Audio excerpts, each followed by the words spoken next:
And welcome back. In this short tutorial, I'm going to show you how you can use casting using the Witty library and C++, mainly through C++. What I have done is created two variables of different types. Really, they're not all that different, but you'll see what I mean as we continue. I created a variable called string b and num7. Basically, string b has the value of the character b, and num7 has the value of 7. And basically all I'm doing here, well, let me change something real quick. Casting.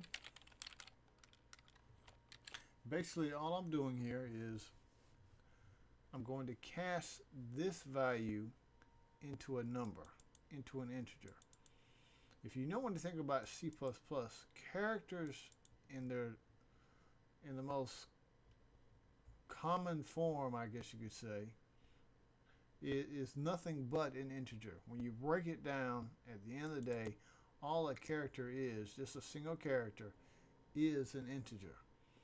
So you can actually cast it from a character to an integer, and then perform your mathematical calculations on it.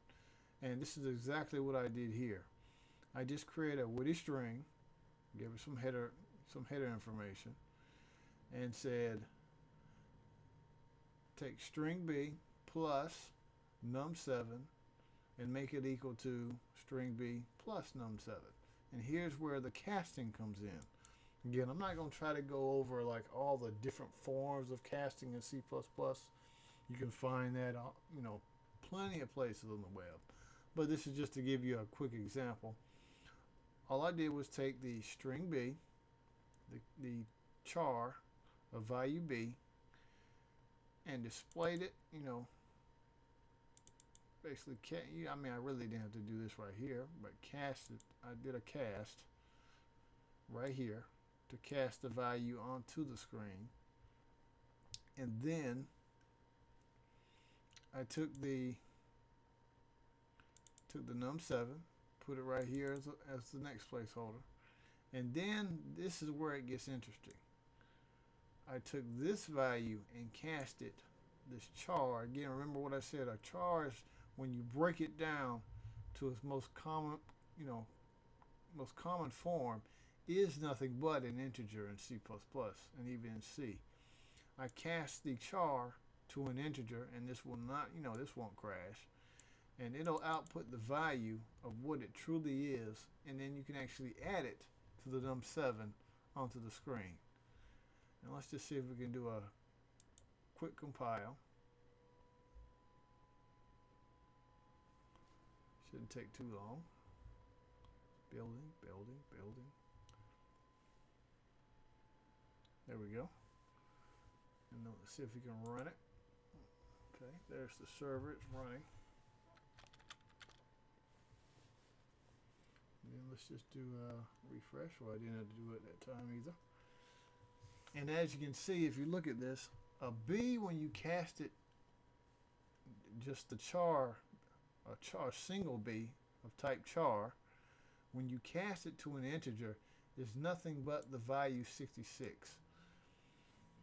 There's a whole, there's a whole set of characters, I think 256 characters, that when you break it down, you can cast them to numbers.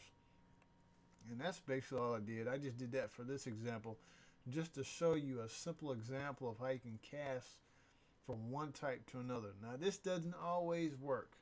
You can't just take any value and just cast it to another value. Unless, I guess the exception could be, if you create your own specialized class that could actually cast a value from one value to another value. But that's a whole nother tutorial, and that's a little bit more complex. But you can't just take any value and try to cast it to another value. It has to be something that will actually work right out the box, unless you create your own class and type that can be cast from one value to another value. But again, all we did was take string b and cast it from type char to an integer, and that's the value 66. and just added it to 7, and it outputs the value of 73. And again, we just put this in a woody string. It has a header, the values of what they, or where you want the placement values of where you want them to be in the string, and then just filled in the values. And that's pretty much it. And that's it for this tutorial. I'll see you in the next one.